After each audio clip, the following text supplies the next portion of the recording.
Interdependence की हम बात करते हैं कि दो वेरिएबल्स के दरम्यान में हम लोग रिलेशनशिप पढ़े हैं, प्राइस और डिमांड का रिलेशनशिप पढ़ते हैं। तो हमने कहा था कि प्राइस हम चेंज करेंगे तो डिमांड के ऊपर इफेक्ट आएगा। तो प्राइस जो है ये इंडिपेंडेंट वेरिएबल है और जो डिमांड है वो डिपेंडेंट वेरिएबल है।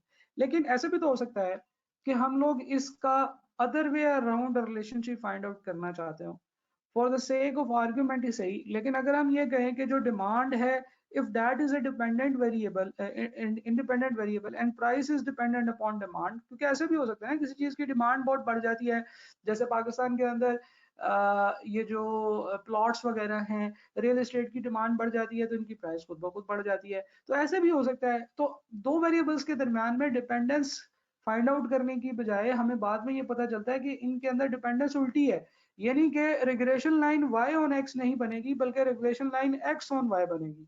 एक्चुअली हमने बात की कि y डिपेंडेंट है x के ऊपर और हालांकि x y के ऊपर डिपेंडेंट था। तो इन दोनों की इंटर डिपेंडेंस को चेकआउट करने के लिए हम लोग एक डिफरेंट आर्गुमेंट करते हैं। हम कहते हैं कि x is dependent upon y, sorry y is dependent upon x। तो हमने एक रिग्रेशन इक्वेशन बनाई y is equal to a plus bx। लेकिन अगर x y के ऊपर डिपेंडेंट हो तो इसकी जो इक्वेशन बनेगी that is equal to x is equal to c plus D Y. यानी कि आपने क्या किया कि y की जगह पे x लिख दिया और x की जगह पे आपने y लिख दिया। तो this is the regression line x on y। तो x is equal to c plus D Y. Normally जब हम इसको लिखते हैं तो हम इसे लिखते हैं y is equal to a plus B X, और यहाँ पे b की जगह पे जो हम लिखते हैं वो लिखते हैं B Y on X, B Y X भी हम इसे कहते हैं। जब हम यहाँ पे लिखते हैं तो हम इसे कहते हैं कि x is equal to C plus फिर वही b, लेकिन इस दफा बी एक्स वाई एक्स।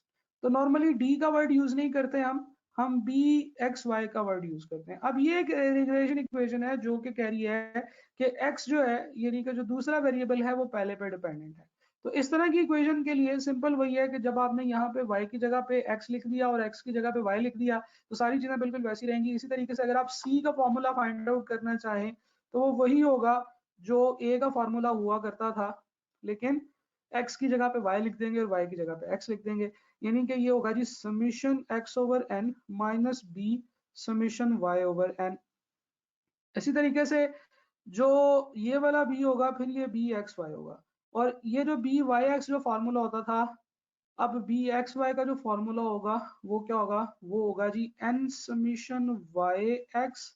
यानी कि जहां जहां पे x था वहां पे y लिख दिया, जहां पे y था वहां पे x लिख दिया। N summation Y x minus summation y summation x divided by N summation y square minus summation y whole square.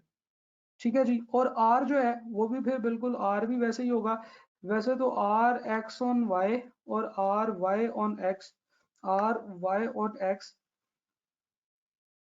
और r x ऑन y ये दोनों बिल्कुल सेम ही होते हैं। और वो कैसे होते हैं अभी हम बात करते हैं, पहले फॉर्मूला लिख लेते हैं। ये था n summation x y n summation Y x minus summation y summation x divided by square root of n summation x square, तो उसकी जगह पे एन समीशन y स्क्वायर आ जाएगा minus summation y whole square और n summation x square minus summation x whole square.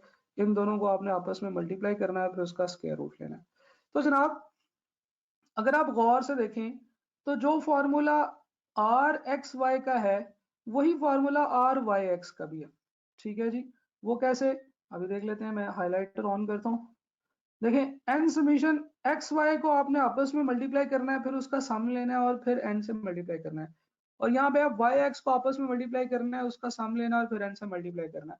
तो x को Y से मल्टीप्लाई कर दें या वाई को एक्स से मल्टीप्लाई कर दें, आंसर तो आपका सेम ही आने वाला है। क्या ख्याल है? अच्छा, दूसरा है जी एक्स वाई समीशन एक्स को समीशन वाई से मल्टीप्लाई करें, यहाँ पे है जी समीशन वाई को समीशन एक्स से मल्टीप्लाई करें। तो ये जो न्यूमिनेटर है इसका ये तो बिल्कुल सेम है। ठीक है, बस ये है कि जो x था वो y कर दिया, y था जो x कर दिया, लेकिन आंसर इनका सेम आने वाला है। सिमिलरली ये जो पहला फैक्टर यहाँ पे लिखा हुआ है ये बिल्कुल वही है जो दूसरा फैक्टर यहाँ पे लिखा हुआ है। ठीक है जी, ये वाला। और ये जो दूसरा यहाँ पे लिखा हुआ है वो बिल्कुल वही है जो पहला यहाँ पे लिखा हुआ है, और उन दोनों के दरम्यान में मल्टीप्लिकेशन का साइन था और इन दोनों को मल्टीप्लाई करके सेम, तो यानी कि आर एक्स वाई और आर वाई एक्स दोनों का फॉर्मूला सेम है। इसका मतलब ये है कि R Y X, colour change कर लेते हैं पेन का, आर वाई एक्स हो या आर एक्स वाई हो, ये दोनों हमेशा सेम होंगे क्योंकि इनका फॉर्मूला सेम है। अच्छा, बी वाई एक्स और बी एक्स वाई की बात करते हैं। बी वाई एक्स और बी एक्स वाई में भी जो न्यूमिनेटर है वो दोनों में सेम है, ऊपर वाला, ठीक है। ये देखिए, एक्स वाई को मल्टीप्लाई करके सम लेके एन पे एन से मल्टीप्लाई करना है, तो यहाँ पे वाई एक्स को आपस में मल्टीप्लाई करना है, फिर उनका सम लेना है, फिर उसको एन से मल्टीप्लाई करना है, तो ये तो बिल्कुल सेम है। Minus summation X summation Y है या समीशन वाई समीशन एक्स है, तो जो न्यूमिनेटर है बिल्कुल सेम है ऊपर वाला इन दोनों का। डिनोमिनेटर में फर्क है, डिनोमिनेटर में यहाँ पे N summation X square minus summation X whole square है, यहाँ पे summation Y square minus summation Y whole square है, ठीक है जी। लेकिन फिर भी जो बी एक्स वाई है और जो बी वाई एक्स है, इन दोनों के जो साइन है वो हमेशा सेम होंगे, ठीक है। और हमने बात की थी कि जो इनका साइन होता है वही आर का भी साइन होता है, तो आर का साइन भी हमेशा सेम रहेगा, ठीक है जी। तो अगर बी एक्स वाई नेगेटिव है, बी वाई एक्स भी नेगेटिव होगा, आर भी नेगेटिव होगा, ठीक है। अगर बी एक्स वाई पॉजिटिव है, बी वाई एक्स भी पॉजिटिव होगा और आर भी पॉजिटिव होगा, ठीक है जी। आर को जो मर्जी फाइंड आउट कर लें, आर एक्स वाई भी पॉजिटिव होगा, आर वाई एक्स भी पॉजिटिव होगा, ठीक है जी। ठीक है, तो इस तरीके से हम लोगों ने इंटरडिपेंडेंस में एक काउंटर आर्ग्यूमेंट को भी कंसीडर कर लिया कि इफ वी आर कंसीडरिंग कि जी एक्स जो है वो वाई पे डिपेंडेंट है, तो फिर हम लोग उसको किस तरीके से लेके चलेंगे, तो वो हम लोगों ने यहाँ पे बात कर ली। इससे हमारे पास एक डिफरेंट वेरिएबल आया which was B X Y और एक साथ में था बी वाई एक्स। इन दोनों के दरम्यान में एक रिलेशनशिप पढ़ा जाता है कि B X Y multiply by B Y X, जब इन दोनों जो है ना वो कॉफिशिएंट्स ऑफ रिग्रेशन को आपस में मल्टीप्लाई करते हैं, तो हमारे पास जो आंसर आता है उसका स्क्वायर रूट लें तो हमारे पास आर आंसर आ जाता है, ठीक है जी। ये यहाँ से भी प्रूफ किया जा सकता है, खैर उसको प्रूफ करने की जरूरत नहीं है। ये वाला जो फॉर्मूला है नॉर्मली ये यूज होता है, कभी आपको बी एक्स वाई और बी वाई एक्स दे दिया जाता है, आपको कहा जाता है आर निकालें, आर स्क्वायर निकालें, तो इस तरह के क्वेश्चन में ये वाला फॉर्मूला आप यूज कर सकते हैं। So this was interdependence counter argument about B X Y और बी वाई एक्स, जो कि हम लोगों ने पढ़ लिया है, इसके फॉर्मूले को देख लिए।